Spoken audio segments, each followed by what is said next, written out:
सवाल की अमित शाह जी जिंदाबाद, अमित शाह जी जिंदाबाद। मंच पर उपस्थित बिहार प्रदेश अध्यक्ष श्रीमान संजय जायसवाल जी, बिहार के उप मुख्यमंत्री श्रीमान सुशील मोदी जी, बिहार के प्रभारी और राष्ट्रीय महामंत्री भाई भूपेंद्र यादव जी,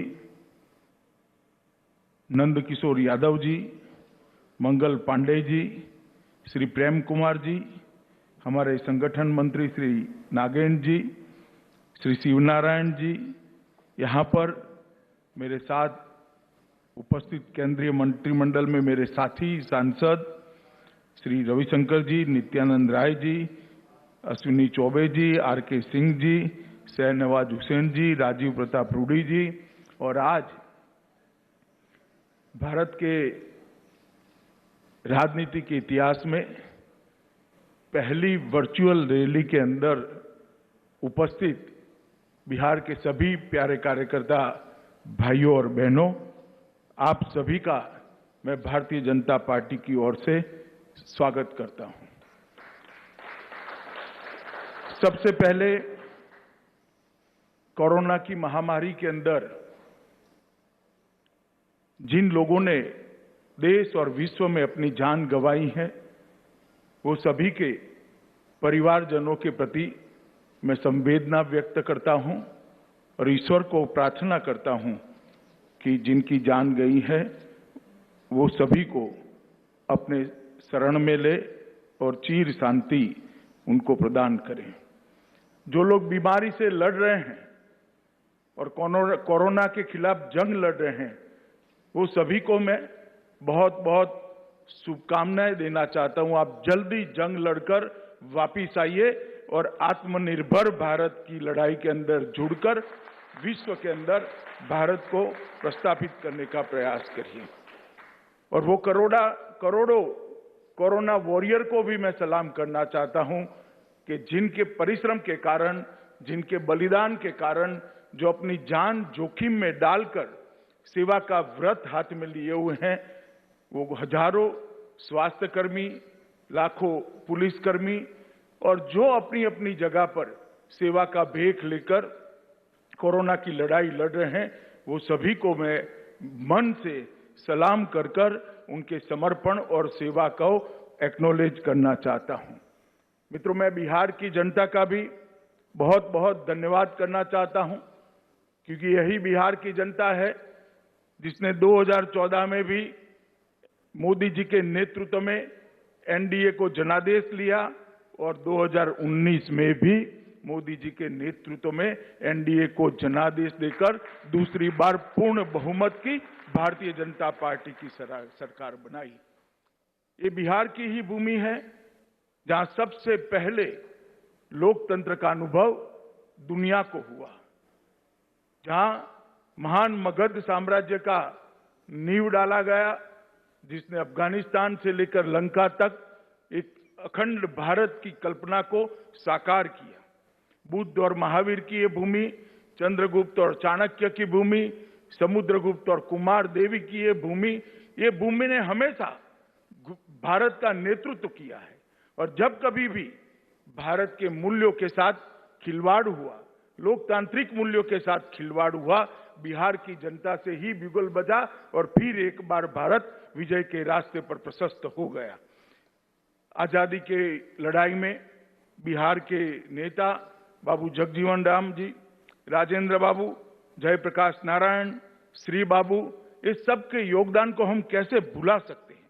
और आजादी के बाद भी जब कांग्रेस पार्टी की नेता श्रीमती इंदिरा गांधी ने आपातकाल डालकर लोकतंत्र का गला घोंटने का प्रयास किया, ये बिहार की जनता ने ही जेपी के नेतृत्व में आंदोलन कर फिर से एक बार लोकतंत्र को प्रस्थापित करने का काम किया था।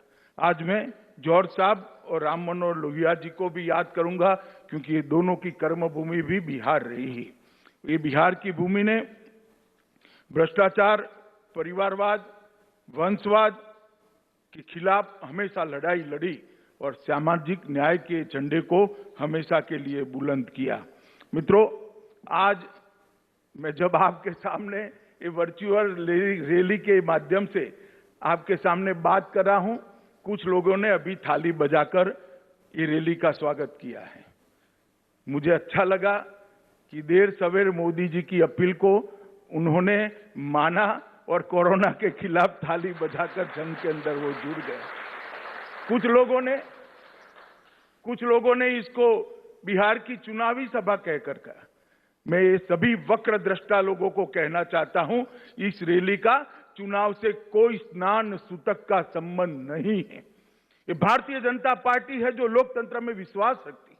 भारतीय जनता पार्टी है जो जनतंत्र में विश्वास रखती है, जनसंवाद में विश्वास रखती है, जनसंपर्क में विश्वास रखती है। अब जब कोरोना की महामारी के सामने हम सब लड़ रहे हैं, कैसे संपर्क हो सकता है? तो क्या सब अपने घर पे बैठे रहे? हम जनसंपर्क का हमारा संस्कार गंवा दे? हम जनसंपर्क के संस्कार को बचाए रखना चाहते हैं।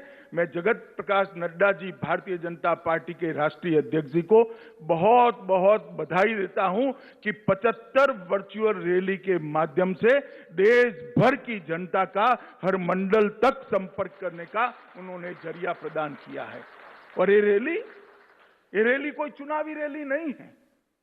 ये रैली कोई राजनीतिक दल के गुणगान गाने की रैली नहीं है। ये वर्चुअल रैली है देश की करोड़ों की जनता को कोरोना के खिलाफ जंग के अंदर जोड़ने के लिए उनके हौसले बुलंद करने की रैली है। ये रैली है आत्मविश्वास से भरपूर, आत्मनिर्भर, जगमगाता भारत बनाने के नरेंद्र मोदी के आह्वान के साथ देश की जनता को जोड़ने की रैली है।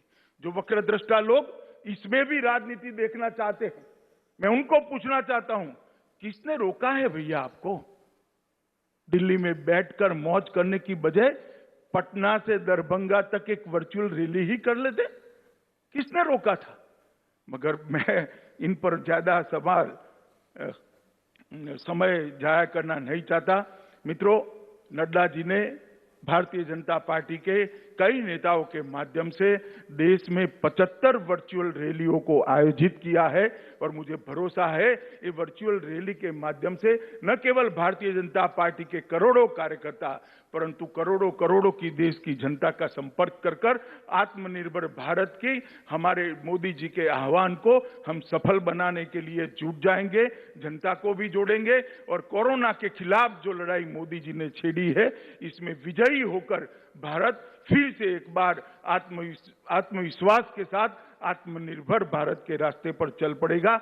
इसलिए मैं सभी कार्यकर्ता को कहता हूं कि कुछ वक्रदृष्टा लोग कुछ भी कहे, हमें हमारा रास्ता चलित करने की जरूरत नहीं है। हमें हमारे रास्ते पर चलते जाना है और हमारे लक्ष्य तक हमारा संघर्ष चालू रखना है। मित्रों, आज इस रैली के माध्यम से बिहार के लाखों कार्यकर्ता और जनता भारतीय जनता पार्टी के इस मंच के साथ जुड़ी है। मैं सभी को मनपूर्वक प्रणाम करना चाहता हूं, क्योंकि जब कभी भी भारतीय जनता पार्टी के नेता नरेंद्र मोदी जी बिहार की जनता के सामने अपनी झोली लेकर वोट मांगने आए, मोदी जी की झोली को आपने वोटों से भरकर पूर्ण बहुमत दोनों बार दिलाया। और वो पूर्ण बहुमत जो आपने दिया, जो विश्वास दिया, मोदी जी को जो साहस बंधाया, मोदी जी पर आशीर्वाद दिए, इसी का परिणाम है कि पूरा पूर्वी भारत, न केवल बिहार, पूरा पूर्वी भारत आज विकास के रास्ते पर चल पड़ा है। 2014 में मोदी जी ने कहा था कि भारत का विकास जो अब तक चला उसमें पश्चिमी भारत और पूर्वी भारत के विकास के अंदर बहुत बड़ा अंतर है। आजादी के समय जीडीपी के अंदर पूर्वी भारत का योगदान बहुत ज्यादा होता था, परंतु आजादी के बाद कुछ इस प्रकार से सरकारें चली जिसने पूर्वी भारत को पूर्णतया देखा नहीं, इसके विकास से अपना मुंह मोड़ लिया और परिणाम यह आया कि पूर्वी भारत पिछड़ता गया। मोदी जी ने ये 6 साल के अंदर करोड़ों गरीबों के जीवन में प्रकाश लाने का एक प्रयास किया है। इसका सबसे बड़ा फायदा अगर हुआ है तो मेरे पूर्वी भारत के लोगों को हुआ है, पूर्वांचल के लोगों को हुआ है, बिहार के लोगों को हुआ है, बंगाल, उड़ीसा और उत्तर पूर्व के लोगों को हुआ है। मित्रों, जब मोदी जी ने पहली बार संसद के अंदर कहा कि मेरी सरकार गरीबों के लिए काम करेगी, मेरी सरकार दलितों के लिए काम करेगी, मेरी सरकार आदिवासियों के लिए काम करेगी, मेरी सरकार पिछड़ों के लिए काम करेगी, तब कुछ लोगों ने इंदिरा गांधी को कोट कर कर कहा था कि इंदिरा जी भी गरीबी हटाओ की बात करती थी, इंदिरा जी चली गई, गरीबी वहीं की वहीं रह गई। मगर उनको मालूम नहीं था ये भारतीय जनता पार्टी का नेता नरेंद्र मोदी के बोले हुए वचन है, वो जो बोलते हैं वो करते हैं। और आज देखते देखते आयुष्मान भारत के तहत देश के 50 करोड़ लोगों को 5 लाख तक की सारी स्वास्थ्य सुविधाएं फ्री ऑफ कॉस्ट देने का काम नरेंद्र मोदी जी ने कर 50 करोड़ लोगों के जीवन में एक उजास भरने का काम किया है, उजाला भरने का काम किया है। आज 50 करोड़ लोग, चाहे छोटा बच्चा बीमार पड़ जाए, बूढ़ी मां बीमार पड़ जाए, बूढ़े पिताजी बीमार पड़ जाए, उसको चिंता नहीं है कहीं से लोन लेंगे साहूकार के, वहां से कुछ पैसा जमीन गिरो कर कर ले आएंगे, अपना मकान गिरो कर कर ले आएंगे, वो जरूरत ही नहीं है। 1 करोड़ लाभार्थी ने अब तक अपना operation free of cost Modi ji की आयुष्मान भारत योजना के तहत कराकर अपने जीवन को नई दिशा देने का काम किया है। उज्ज्वला योजना के तहत 8 करोड़ से ज्यादा माताएं बहनें आज घर के अंदर चूल्हा के धुआं नहीं सहन करती हैं। कोई बुरी आदत न होने के बावजूद 400 सिगरेट जितना धुआं हमेशा उनके फेफड़े के अंदर चला जाता था और अकाल ही वो अपने आयुष्य को समाप्त करती थी। मोदी जी ने 8 करोड़ गरीब माताओं के घर में गैस का सिलेंडर भेजकर उनके घरों को धुएं से मुक्त करने का काम किया है।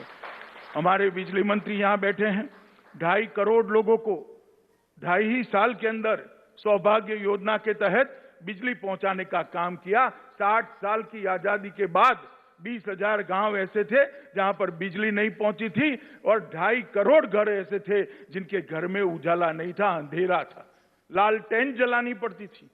अब लालटेन का जमाना गया है, एलईडी बल्ब का जमाना आया है। 2.5 करोड़ गरीबों के घर में आज एलईडी बल्ब जगमगा रहा है, उनके जीवन को भी जगमगा रहा है। कई माताएं, बहनें, बच्चियां घर में शौचालय न होने के कारण अपने आप को शर्मसार महसूस करती। 10 करोड़ घरों के अंदर शौचालय भेजकर मोदी जी ने न केवल शर्म को दूर करने का काम किया है, उनको सम्मान दिलाने का काम किया है, उनके आत्मविश्वास को बढ़ाने का काम किया है और उनके अच्छे स्वास्थ्य की भी चिंता की है।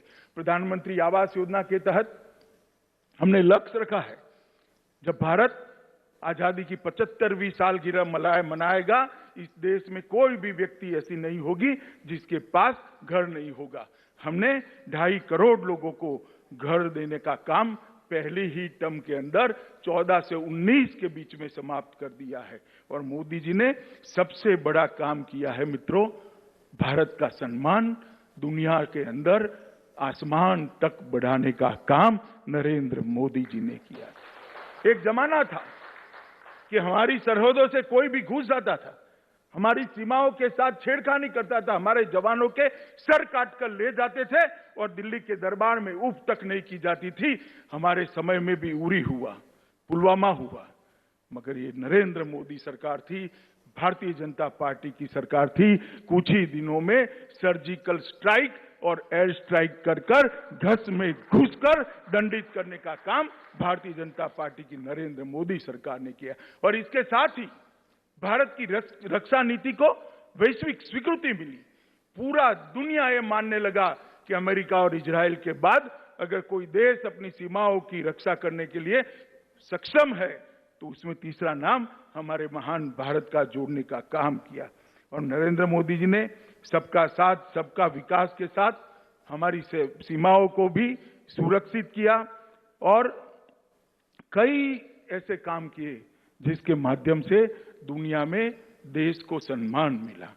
आपने दोबारा जनादेश दिया, फिर से मोदी सरकार बनी, ज्यादा सीटों से बनी, ज्यादा बहुमत के साथ बनी, एनडीए के साथियों को भी सीट ज्यादा मिली और एक 19 से नई पारी की शुरुआत हुई। मित्रों, कई ऐसे मसले थे जिसको 70 साल से कोई छूने की हिम्मत नहीं करता था। वो मसले देश की एकता, अखंडितता और देश की सुरक्षा के साथ जुड़े हुए थे। नरेंद्र मोदी जी ने 5 अगस्त को धारा 370 और 35A को समाप्त कर कश्मीर को हमेशा के लिए भारत के साथ जोड़ने का काम किया। और भारत का बच्चा बच्चा, मित्रों, भारत का बच्चा बच्चा इस बात पर गर्व कर रहा है कि 3 पीढ़ियों से कहते थे जहां हुए बलिदान मुखर्जी, वो कश्मीर हमारा है, वो महज नारा नहीं था, आज कश्मीर हमारा हो चुका है। वो बात को मोदी जी ने सबको। ट्रिपल तलाक एक ऐसा मसला था, करोड़ों मुस्लिम माताएं और बहनें अपने आप को अपमानित महसूस करती थी, उनको उनका अधिकार नहीं मिलता था। वोट बैंक की लालच के कारण कोई इसको ट्रिपल तलाक को हटाने की हिम्मत नहीं करता था। 19 की सरकार शुरू होते ही रविशंकर भाई यहां बैठे हैं, बिल लेकर आए और राज्यसभा लोकसभा में दोनों के अंदर मोदी जी ने ट्रिपल तलाक को तलाक देने का काम कर करोड़ों मुस्लिम महिलाओं को सम्मान के साथ जीने का काम दिया। राम जन्मभूमि, करोड़ों लोग न केवल भारत में, दुनिया भर में चाहते थे कि जहां पर प्रभु श्री राम का जन्म हुआ था वहीं पर एक भव्य राम मंदिर का निर्माण हो। 150 साल से मसला अदालतों के अंदर इधर उधर घूमता रहता था, क्योंकि सरकारों की मंशा ही नहीं थी कि ये मसला अपने अंजाम तक पहुंचे। नरेंद्र मोदी सरकार आई, सरकार ने सटीक पक्ष रखा, जजमेंट आ गया, श्री राम जन्मभूमि निर्माण का रास्ता प्रशस्त हुआ और मोदी जी ने पिछले ही सत्र के अंदर श्री राम जन्मभूमि के लिए एक ट्रस्ट बनाकर राम जन्मभूमि निर्माण का रास्ता प्रशस्त किया। और मित्रों, सिटीजनशिप अमेंडमेंट बिल जब से विभाजन हुआ, कई लोग अपना सम्मान, अपना धर्म, अपना परिवार बचाने के लिए इस देश के अंदर शरण ली, मगर उनको कोई पूछता नहीं था। वादा था उस वक्त हमारा कि आपको सम्मान मिलेगा, आपको नागरिकता मिलेगी, समान व्यवहार मिलेगा, हम आपको अपना मानेंगे, मगर वो लोगों के साथ वहां तो अन्याय हुआ ही हुआ, इसके साथ साथ यहां पर भी अन्याय हुआ। और सिटीजनशिप अमेंडमेंट एक्ट लेकर आए मोदी जी और देश के अंदर करोड़ों जो हमारे शरणार्थी भाई थे उनको नागरिकता देकर उनके सम्मान की चिंता करने का काम भारतीय जनता पार्टी की सरकार ने किया। और फिर एक बार हम गरीब कल्याण के रास्ते पर चले। आवास, बिजली, एलपीजी सिलेंडर, बैंक अकाउंट, स्वास्थ्य की सेवाएं, ये सब तो हम 14 से 19 में ही दे चुके थे। इस बार सरकार की रचना होने के साथ ही मोदी जी ने फिर से एक बार जल शक्ति मंत्रालय की रचना कर जल जीवन मिशन शुरू कर 25 करोड़ लोगों के घर के अंदर पाइप से शुद्ध पीने का पानी पहुंचाने का संकल्प लेकर उनको शुद्ध पीने का पानी पिलाने का एक बहुत बड़ी योजना लेकर आए, जिस पर करोड़ों रुपए का खर्च होने वाला है। मित्रों, पानी जीवन के लिए बहुत महत्वपूर्ण है। हमारे शरीर का 2/3 हिस्सा पानी है। अगर पानी ही दूषित है, पानी ही फ्लोराइड युक्त है, तो शरीर स्वस्थ नहीं रह सकता। जो मेट्रो शहरों में रहते हैं और बोतल का पानी पीते हैं, शुद्ध पानी पीते हैं, इनको ये पीड़ा की मालूमात नहीं पड़ेगी। मैं गुजरात से आया हूं, 1200 फीट नीचे पानी चला गया है, पानी के अंदर फ्लोराइड आया है। ऐसे एरिया में मैंने युवाओं को देखा है, 25 साल के युवा के बाल सफेद हो जाते हैं, रीढ़ की हड्डी टेढ़ी हो जाती है और धीरे धीरे जीवन के साथ संघर्ष करने का उसका क्षमता खत्म हो जाती है। मोदी जी ने 25 करोड़ ऐसे लोग जिनके घर के अंदर शुद्ध पीने का पानी नहीं जाता था, वहां पानी पहुंचाने का संकल्प कर इन करोड़ों लोगों के जीवन में उजाला भरने का काम किया है। प्रधानमंत्री किसान सम्मान निधि, कांग्रेस के नेता राहुल गांधी चुनाव में बहुत जोर जोर से बोलते थे। उनका एक स्टाइल है, उनको किसी एनजीओ ने कहा है जोर से बोलने से ज्यादा वोट मिलते हैं, हमेशा जोर से बोलते हैं। और कहते थे किसानों का कर्ज माफ करो, कर्ज माफ करो। मैं उस वक्त भी उनको कहता था कि भाई कितना कर्ज माफ किया आपने, कितना कर्ज माफ किया? तो 10 साल उनकी सरकार रही, 3 करोड़ किसानों के उन्होंने 60,000 करोड़ रुपया कर्ज माफ किया। दावा है, कितना हुआ मेरे पास हिसाब किताब नहीं है, मैं इसमें जाना, उनको सच मान लेते हैं कि 3.5 करोड़ लोगों का 60,000 करोड़ रुपए का कर्ज माफ हुआ। मोदी जी ने किसान सम्मान निधि के माध्यम से 9.5 करोड़ किसानों को 72,000 करोड़ रुपया सीधा इसके बैंक अकाउंट में डाला और अब ये हमेशा के लिए जाने। आपने 10 साल के अंदर 3.5 करोड़ किसानों के लगभग 60,000 करोड़ रुपया दिया। हम हर साल 9.5 करोड़ किसानों को 6,000 रुपया देने वाले हैं। मित्रों, किसान, मजदूर, छोटे दुकानदार, असंगठित क्षेत्र के मजदूर, इनके लिए पेंशन की योजना शुरू की। छोटे व्यापारियों के लिए व्यापारी बोर्ड का गठन किया। CDS, chief of defence staff, इसकी चर्चा तो बहुत होती थी, किसी में हिम्मत नहीं थी इसको करने की। सभी सेनाओं को, तीनों हमारे विंग को विश्वास में लेते हुए सीडीएस की रचना की और आज सीडीएस काम कर रहे हैं। 1 रैंक 1 पेंशन का वादा भी पहली ही टर्म में हमने समाप्त कर दिया था और लगभग 400 नए एकलव्य आवासीय विद्यालय आदिवासी बच्चों के लिए बनाने का संकल्प नरेंद्र मोदी जी ने दिया। मित्रों, एक बात बहुत सुर्खियों में नहीं आई है। कांग्रेस सरकार आरसेप की चर्चा चालू कर गई थी। आरसेप क्या व्यापार करार होता तो आज हमारा छोटा व्यापारी, छोटा उद्यमी, एमएसएमई, किसान, मछली पकड़ने वाला मछुआरा, ये सब तबाह होने वाले थे। नरेंद्र मोदी जी ने दृढ़ता के साथ निर्णय किया, जो मेरे छोटे किसान के हित का नहीं, जो मेरे छोटे व्यापारी के हित का नहीं, जो मेरे छोटे उद्यमी के हित का नहीं है, जो मेरे मछुआरे के हित का नहीं है, इसके साथ भारत कभी जा नहीं सकता। और हमने आरसेप से अपने आप को अलग कर भारत के सम्मान को फिर से एक बार दुनिया के पटल पर रखने का काम किया और आरसेप समझौते से बाहर निकले। मित्रों, अभी ढेर सारा विपक्ष कोरोना के काल के अंदर, अभी मैंने टीवी पर देखा, थाली बजा रहे थे मोदी जी की अपील पर। मैं सबको कहना चाहता हूं कि आप नुक्स निकालते हैं।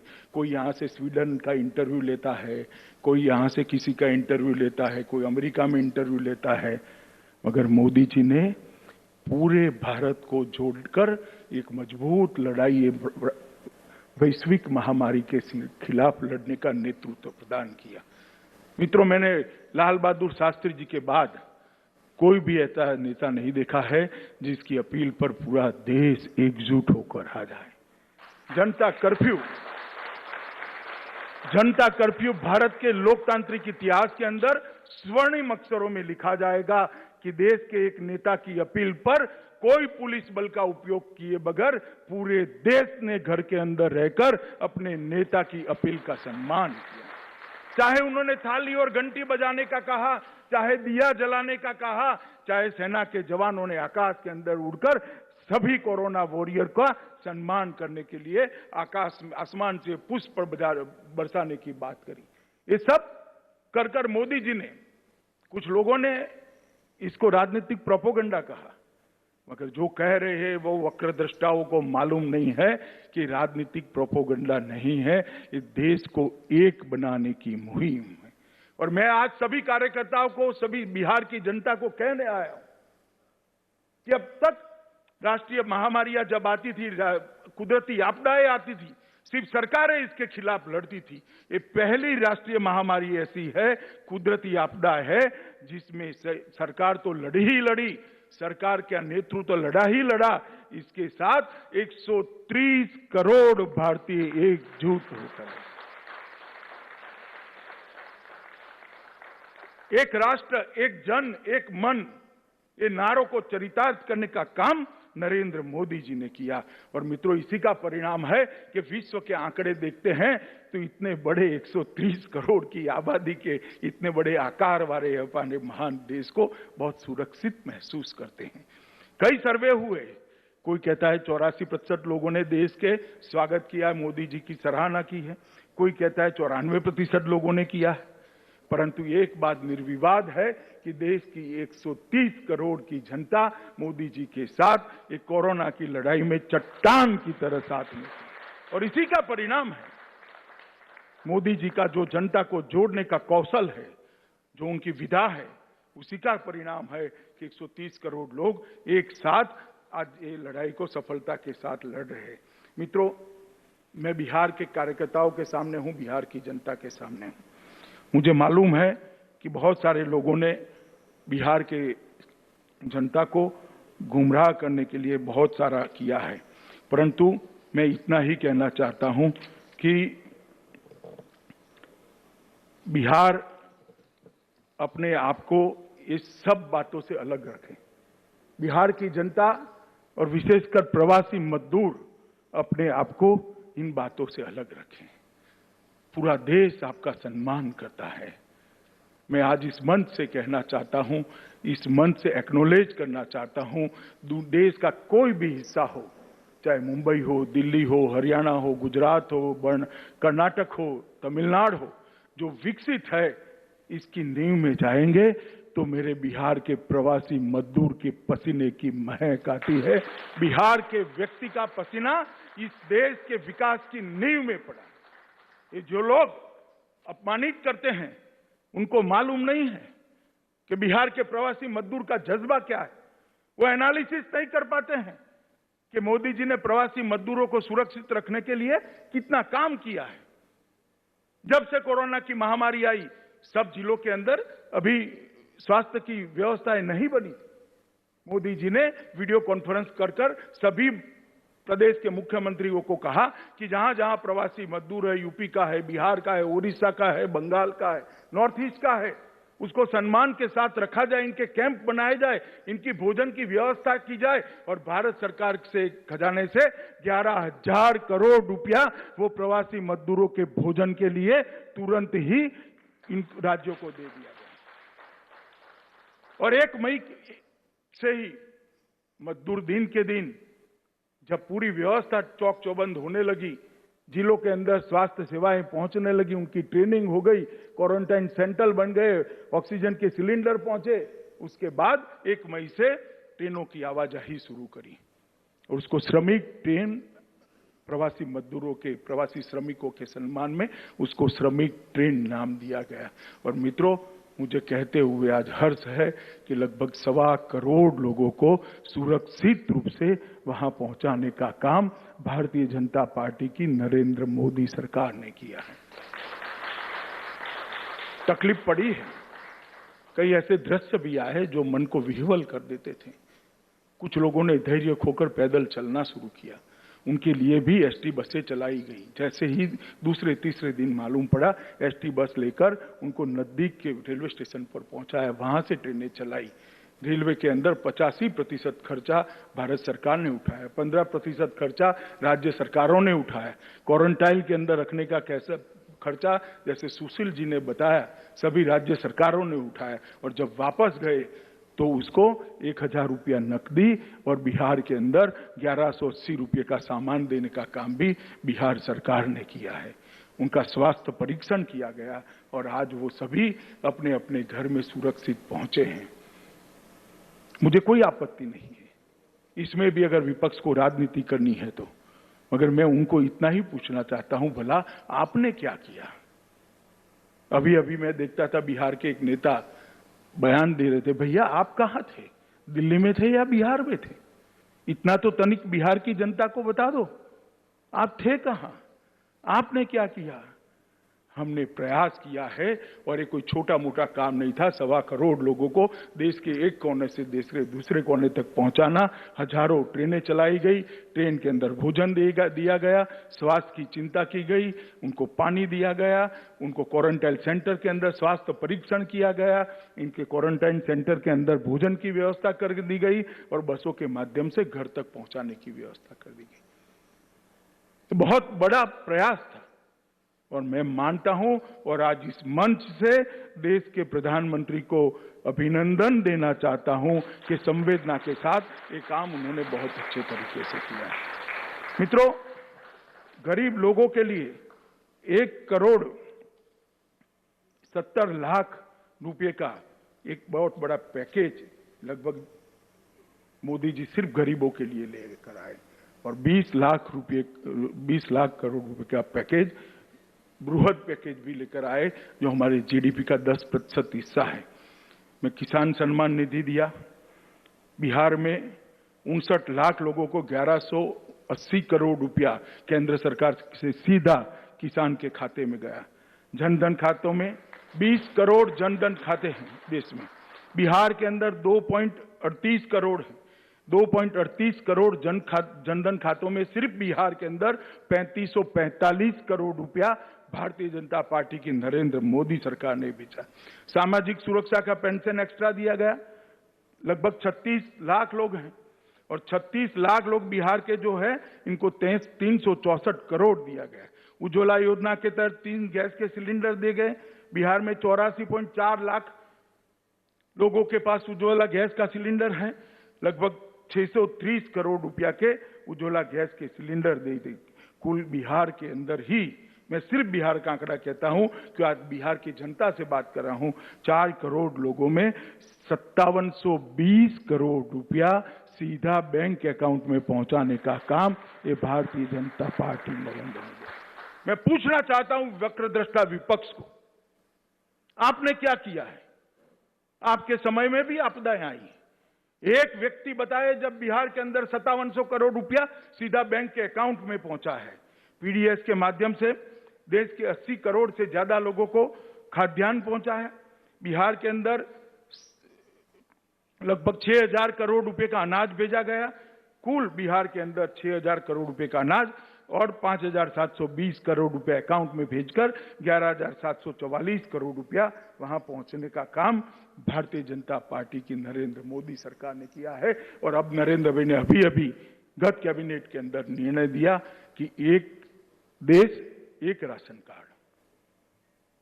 बिहार, उत्तर प्रदेश, उड़ीसा के मजदूर देश के कई हिस्सों में काम करते हैं, राशन कार्ड घर पे होता है, उनको सस्ता अनाज नहीं मिलता है क्योंकि घर पे भी चाहिए। बूढ़ी माँ वहां है, बूढ़ा बाप वहां है, बच्चे वहां है, पत्नी वहां है, उसको भी चाहिए मगर उसको नहीं मिलता। वो अपना पेट काटकर महंगा अनाज लेकर खाता है। अब हमने कर दिया कि एक देश एक राशन कार्ड में बिहार में भी परिवार राशन उठा पाएगा और वो सूरत में रहकर, मुंबई में रहकर भी अपने हिस्से का राशन ले पाएगा। दोनों जगह मोदी जी का प्रोत्साहन। ये डिजिटल इंडिया की जो कल्पना की है वो इसी का नतीजा है। और मैं आज पूछना चाहता हूं कि उत्तर प्रदेश और बिहार की सरकारों ने प्रवासी मजदूरों के लिए इतना किया है, कांग्रेस जरा बता दे कि उनके लोगों ने क्या किया है। मित्रों, कोरोना के खिलाफ हम लड़ाई लड़े, लोगों को जोड़ा, उनको सावध किया, स्वास्थ्य की सुविधाएं भी बढ़ाई और मोदी जी ने जनता का हौसला भी बढ़ाया। इसके साथ साथ हमने व्यवस्थाएं भी करी है। पक्षापक्षी से दूर रहकर किसी भी पार्टी की सरकार हो, मोदी जी ने 5 बार जनसंवाद किया है, मुख्यमंत्रियों के साथ चर्चा की है, इनके सुझाव लिए हैं और एक सुग्रथित नीति बनाकर समय समय पर नीतियों में परिवर्तन करते हुए आज ये पूरी लड़ाई इस मुकाम पर हम लेकर आए हैं। नेतृत्व की दूरदर्शिता का परिणाम है, ये नेतृत्व की सफलता का द्योतक है और ये नेतृत्व के प्रति देश की जनता की विश्वास का द्योतक है। मित्रों, मैं बिहार सरकार के मुख्यमंत्री श्रीमान नीतीश कुमार और हमारी पार्टी के उप मुख्यमंत्री, हमारे नेता श्री सुशील मोदी को भी हृदय से बधाई देना चाहता हूं। हृदय से बधाई देना चाहता हूं। बिहार सरकार ने भी कोरोना पीड़ितों के लिए काम करने में कोई कसर नहीं छोड़ी। मित्रों, लगभग लाभार्थी 21 लाख लाभार्थी के खाते में 210 करोड़ रुपया भेजा। राशन कार्ड धारकों के खाते में 1141 करोड़ भेजा। सामाजिक सुरक्षा पेंशनर के खाते में 1070 करोड़ भेजा। राज्य के बाहर से फंसे निवासी के खाते में 203 करोड़ भेजा। छात्र कक्षा 1 से 8 के छात्रों के खाते में 3261 करोड़ रुपया भेजा। क्षतिपूर्ति किसानों के खाते में 417 करोड़ रुपया भेजा। फसल सहायता के मद में 270 करोड़ रुपया भेजा। मध्याह्न भोजन की राशि लॉकडाउन के दौरान 378 करोड़ ज्यादा आवंटित की। प्रखंड स्तरीय क्वारंटाइन सेंटर की संचालन में 777 करोड़ रुपया भेजा। कोरोना की जांच और साधनों की उपलब्धि में 703 करोड़ खर्च किया और पंचायत स्तर पर 160 करोड़ के मास्क, साबुन और सैनिटाइजर का वितरण किया। कुल मिलाकर बिहार जैसे राज्य जिसके पास बहुत बड़ी लिबर्टी नहीं है, उसने भी खजाना खोलकर मन खोलकर 8,538 करोड़ रुपया कोरोना की लड़ाई के अंदर लोगों को सीधा पहुंचाने का काम किया है। मैं इसलिए